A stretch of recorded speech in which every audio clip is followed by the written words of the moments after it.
Hi, folks. We will be going live in about 7 minutes. Please consider this a sound test.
Hello, everybody. It is Kaden here from Catskill Animal Sanctuary, and I am here for our regularly scheduled Thursday virtual sanctuary segment.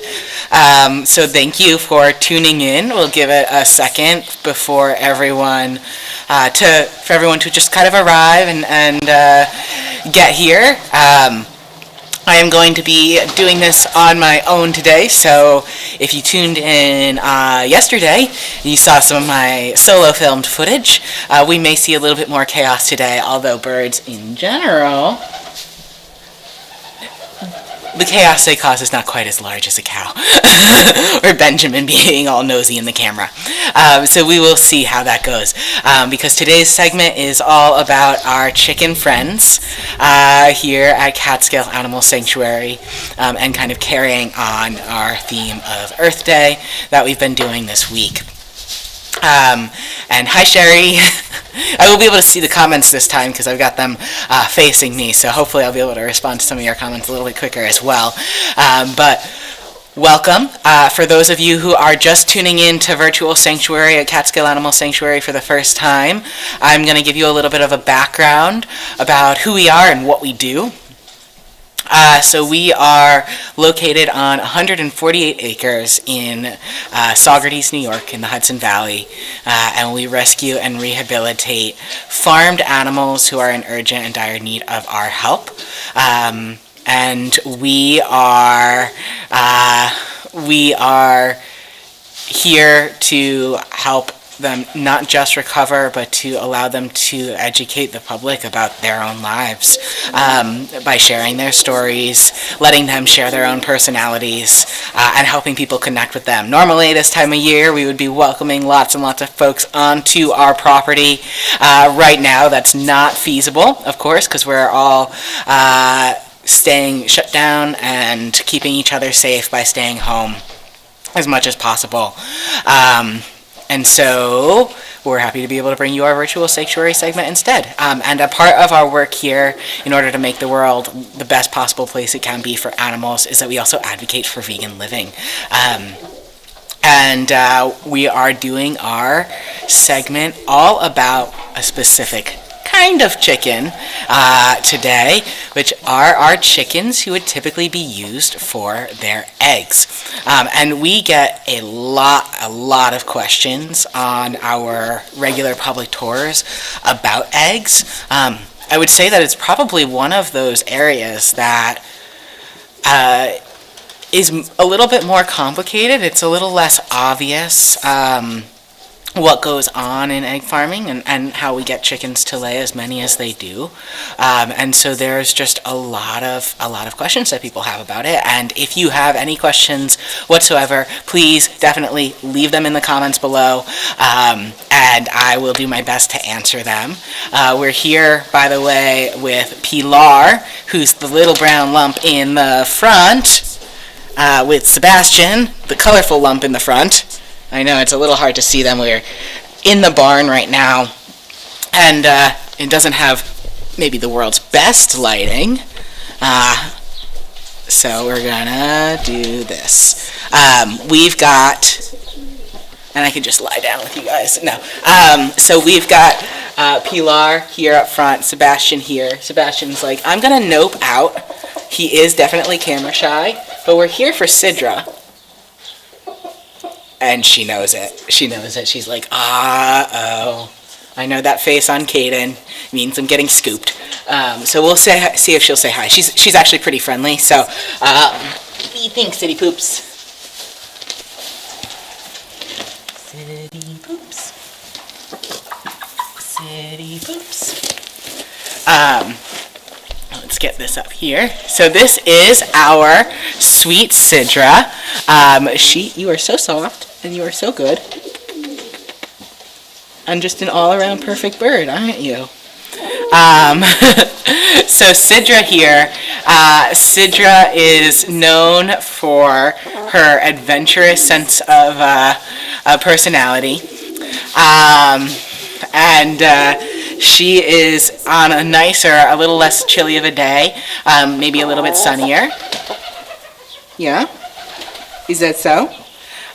She would be roaming around outside. Hold on, she's telling me we're adjusting.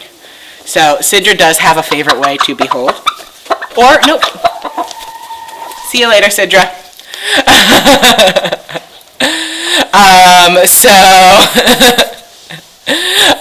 Sidra here has decided that she is going to not stand on my lap or be on camera altogether. What do you think, Sidra? Sometimes she's cuddly, sometimes she's not. And I guess today would be one of those not so cuddly days. Actually, one of my favorite things about Sidra is the fact that she will definitely peck you to let you know how she's feeling. And honestly, I love a good bitey bird. I like someone who's willing to assert how they're feeling. And this is definitely her house and her home, and she can tell me what she thinks of me. That's fine. Thank you for being at least mildly cooperative and staying on camera with us today, Sidra. I appreciate it. I love Sidra so much that I sponsor her. She's an animal who I sponsor here, even though I get to see updates on her every day that I'm at work. It feels good to be able to support her here at the sanctuary as well. She's very, very soft and very, very chatty.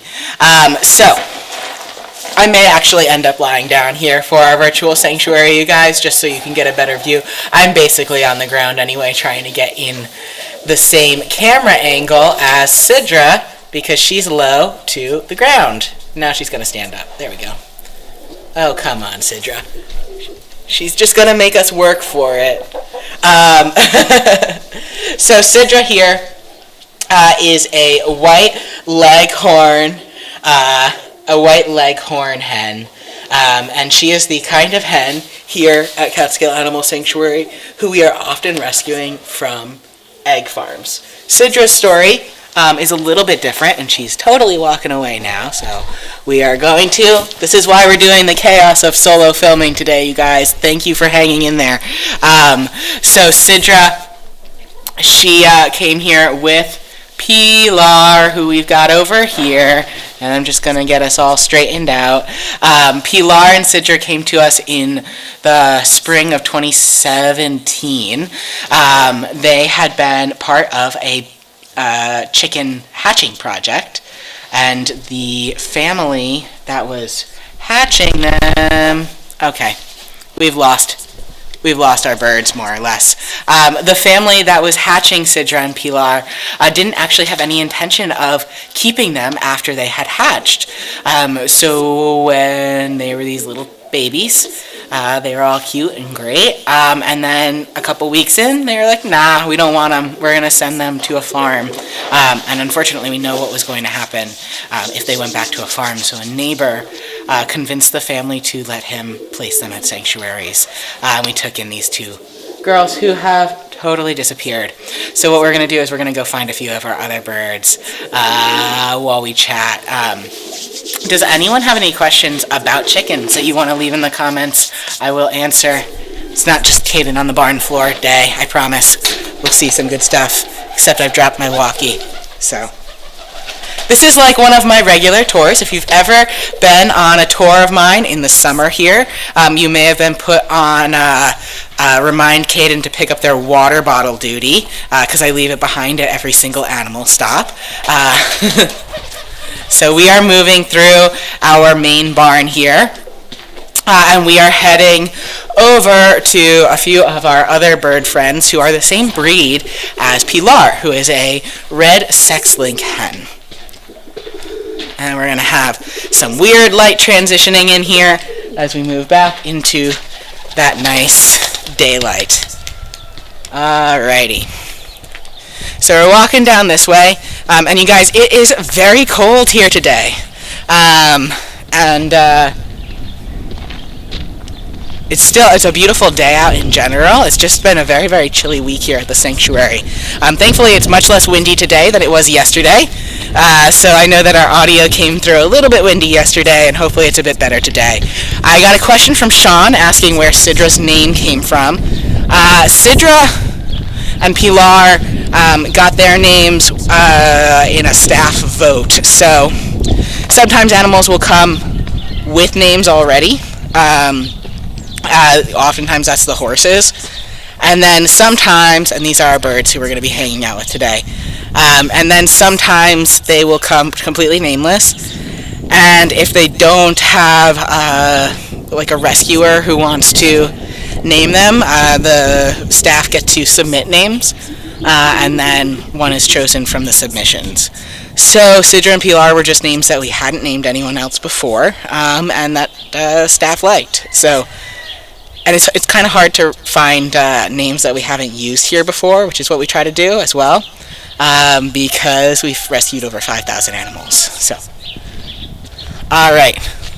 So we're going to hang out with Pia, Shing, and Zawadi in here, as well as Clyde.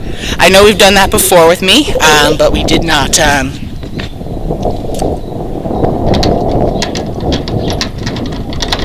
we did not get to go in depth with them last time, I believe. So we're just gonna sneak in here, our very curious little ladies. There we go.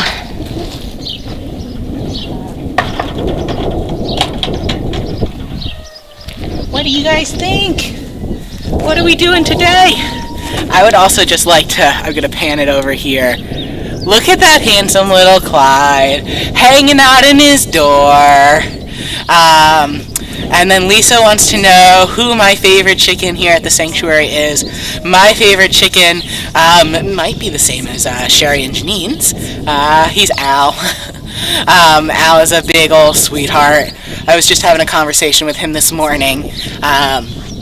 His friend Ruth. They've both been featured on Virtual Sanctuary before. Al's friend Ruth wasn't feeling so well yesterday, so she went into the office for the night. And Al seemed a little bit blue to be separated and alone. I just saw Ruth back outside today, so hopefully his mood has picked up now that he's got his buddy back. But yeah, Al's just the handsomest guy. And I am going to see if Zawadi, would you like to say hello? Zawadi's eating, so she might not want to say hello.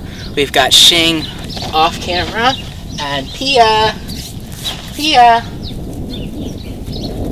Oh. So this is the best possible way I've found to call a chicken over from afar. It has gotten me into some trouble with chickens, so basically what I'm doing right here is I'm insinuating that I have a treat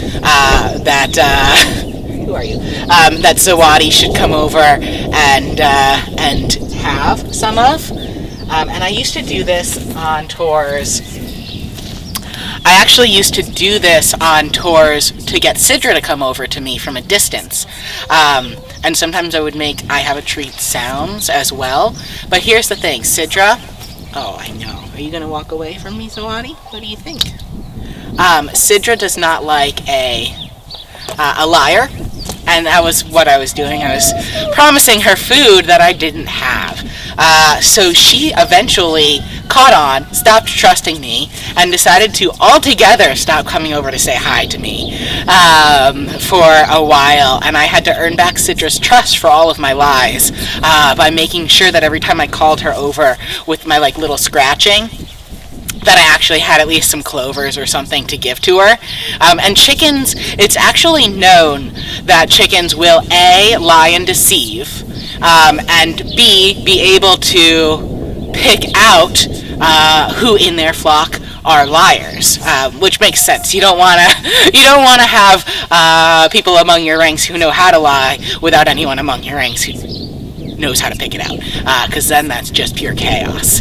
But chickens, they're pretty socially complex. I mean, we talked a little bit about that yesterday, how complex they are. But I really did learn my lesson with Sidra. Again, I really just appreciate Sidra for consistently putting me in my place. Clyde, would you like to come and say hello? We're going to try to get a little bit closer to Clyde here. So why are we talking about chickens and eggs specifically on Earth Week? In a way. Hi. Are you going to come say hello? Usually when we're talking about the environmental impact of animal agriculture, we're really focusing on some of our larger species. We're really focusing on like pig farming and cow farming, and not looking as much at chicken farming.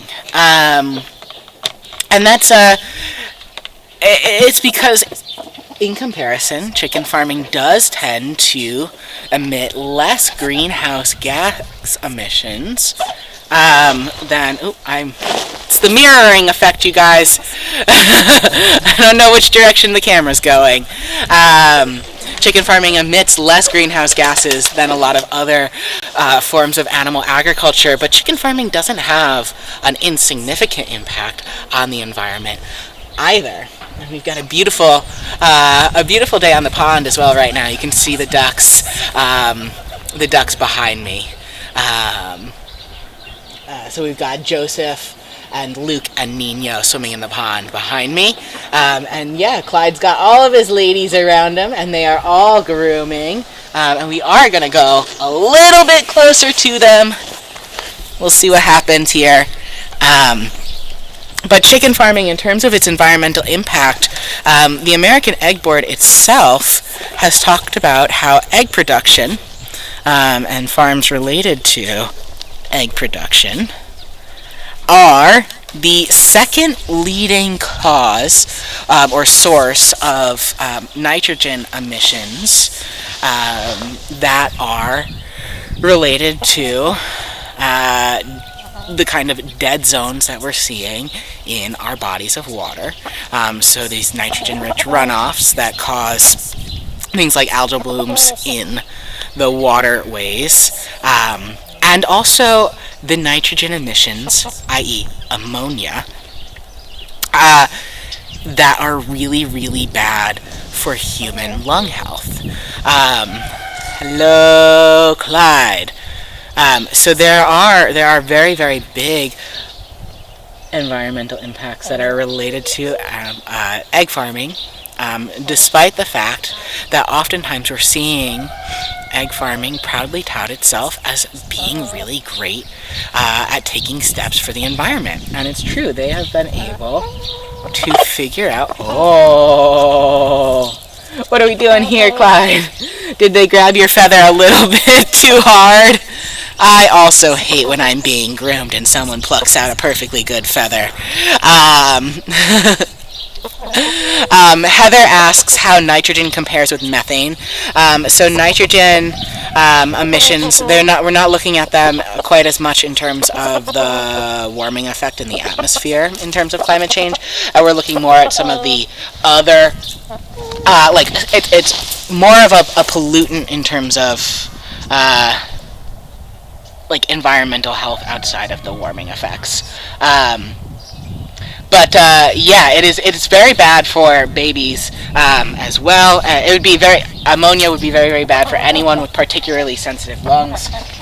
But of course, none of us are supposed to be breathing in ammonia, including chickens who, if the ventilator in their barns were to shut off in a power outage, they would, in many farms, they would actually potentially suffocate because of the ammonia concentrations. Chickens are very good tick terminators, yes. They will eat a lot of ticks. I've never gotten a tick on me here when I'm in a chicken yard. If I go out towards our woods line, I've picked up a few ticks, but otherwise... not too much around here. When they groom one another, they're getting bugs off. They're getting dead, they're not dead. They're getting bits of feathers that have come loose off, and we're gonna just scroll this way because we've got some passers through. The sheep herd is coming by. And we've got a stray goat. A couple of stray goats. Oh, we've got the whole We've got the whole goat herd who's coming around as well. Some of the goats are really lagging behind, but Tigger and Hermione with their long legs are keeping up with the sheep. And then we've got our slow sheep coming through. We've got our rogue sheep coming through. Hi there, Stewie. How you doing, bud? Stewie's like, look, Kaden, I know you prepare for these virtual sanctuary things, but quite frankly, I am more important than your plans. Right, Stewie? What do you think? I have no ginger snaps. You're not coming in. You're not getting the chicken food. He's like, if I could eat the chicken food, I would eat the chicken food. Bye, Stewie. And then we've got a few more of the goat herd who might pass by, unless they've decided that they're gonna entirely stop where they're hanging out. But I sense that they're gonna come through in just a second, and I'm gonna scoop up a chicken if they don't, so that we could talk a little bit more about that. I know we don't have too many chicken questions coming through right now, so I'm going to ask you to start with a fact. Does anyone remember how many eggs a year a chicken should lay? And leave that in the comments, and we'll talk a little bit about how the egg industry has reduced their environmental impact by changing the number of eggs that a chicken is laying. We've got the goats coming through. They're on their way. So in the lead, we've got Lonnie. I know, Clyde. They're coming through. Then we've got Loretta. We've got the wind coming through, which is upsetting the ducks, and has the upset ducks have just made one of the chickens. It was Zawadi run into her house because the ducks were quacking. We've got Beatrice coming through. I don't know, you guys. This is this is a rogue virtual sanctuary day. Do we have any guesses for how many eggs a year a chicken should lay? Oh, 13's a good guess, Sherry. It is 10 to 12, so you are very, very close. We're going to scan over here and look at Loretta. Nope, that's fine.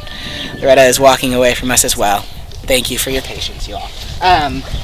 They should be laying 10 to 12 eggs a year. We've selectively bred them to, at this point, be laying over 300 eggs a year in some breeds. In the breeds like Shing, like Sidra.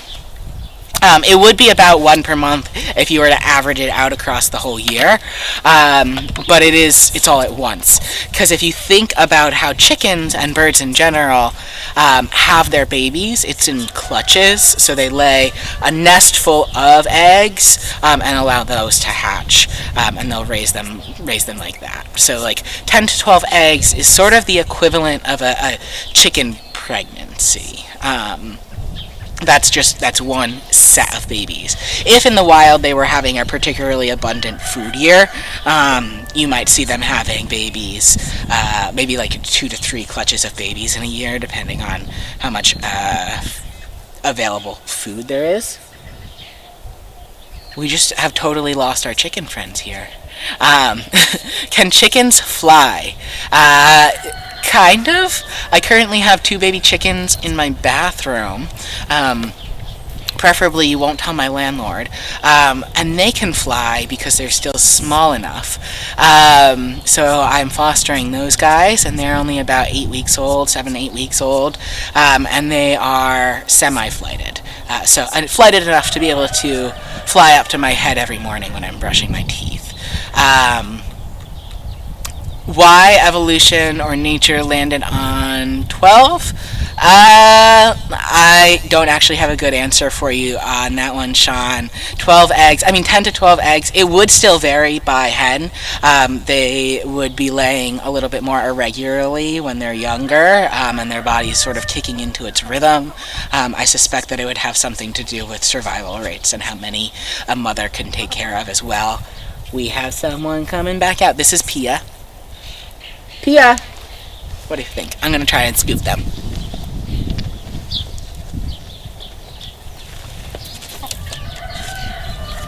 Success, right? This is just total success. So, egg farming altogether has been able to reduce its nitrogen emissions into the air, and directly from the egg industry into the water, by um, by by decreasing the number of chickens who are needed to lay all of the eggs. So their bodies are producing now 30 times as many eggs a year as they should be by decreasing the size of the chickens who are laying the eggs. Basically, breeding them to be even smaller so you can fit as many into a smaller space as possible and feed them less for them to have enough energy to produce the eggs. So they're eating less, they are smaller, they're maturing quicker, and they're laying way more eggs. But that means for us that when we get someone like Shing and Zawadi and Pia, what's happening is that they are hi Kate, video footage of dive bombing while toothbrushing. I can definitely get you some of that video footage myself with chickens flying onto my head. But when we get these little birds, when they first arrive, and we're going to see if they will cooperate. Are we going to run away? Are we going to be good? I don't know. I mean, you're always good. I'm sorry. I shouldn't measure your worth on whether you cooperate. But they're very, very skinny. They have osteoporosis because all of their energy, all of their nutrients are going into egg laying.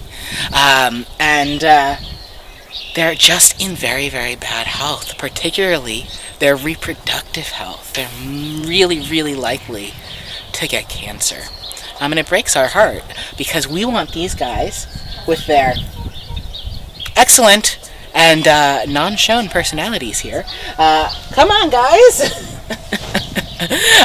To be able to live out a long, happy life here at Sanctuary where they're comfortable as well. And we do everything in our power to give them comfortable, healthy lives, to give them the veterinary care that they need, and the regular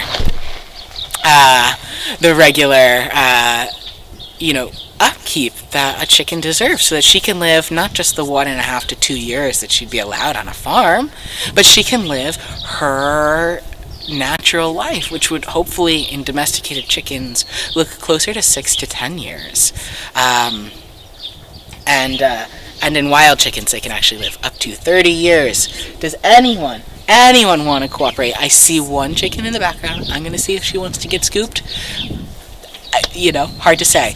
Do chickens have a normal number of friends, coop mates that they like to socialize with? They do they need flocks. A normal number, it depends on the bird, but larger flocks, if you can get them to be cohesive and gentle with one another, then that's really good for their social health. Chickens are the cats of the bird world. Don't film me. Yes, that's actually true, and that's one of the reasons I like them so much. They're not here to please. They're here to do their own thing. These chickens now, they're laying less than an egg a day. Well, I mean, they always lay technically less than an egg a day. They're laying, I don't actually have a count on these guys because I'm not their caretaker, but they are at least 2.5-year-old hens at this point, and their body has been so exhausted by their excessive egg production that it has slowed down, which is actually why they were able to be rescued as spent hens. So we're not seeing 300 eggs a year, we're seeing probably something closer to 200, but they are laying a lot more than some of our other chickens, for sure, still at this point. And I'm going to go scoop up Zawadi.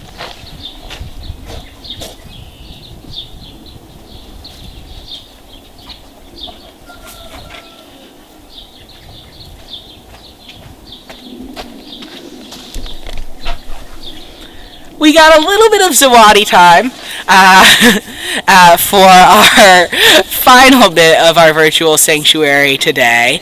And you can see she is about to hop away and let me know that she's still done hanging out with us, right? Are you still done with us? She was probably ready to start having a dust bath. She had just searched for some stuff over there. And I agree, Janine. Yeah, calling these guys spent hens really, unfortunately, reduces them to what they can produce for humans. And they still got so much life in them, so much personality. Oh yes, you're a very good bird, aren't you? Are you a very, very good bird?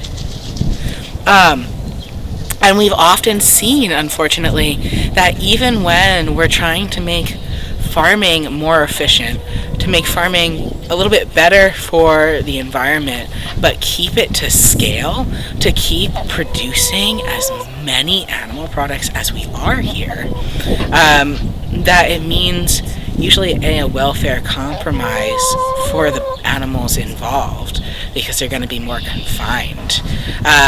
And it also means that there are kind of loopholes in other places. So, in order to prevent chicken poop from being directly sent into waterways, it's being sprayed onto the farms that are growing corn and soy for other animal agriculture to use as feed. But also spread onto vegetable farms that we're using, and just layering a lot of E. coli over produce. And so when we see scares like E. coli on spinach, E. coli on lettuce, that's often tying back to some of the farms like Zawadi may have come from. Oh, you got some good feathers going on in the wind. Are you going to groom my face for me? No, maybe not. We really can't have good animal welfare, hyper-intensive animal agriculture, and a healthy environment all at once. It's usually kind of, yeah, two at most, but really pick one, and have a good, or actually pick good welfare, good environment, and leave these guys are in. But we're also seeing a lot of the roosters who are being killed.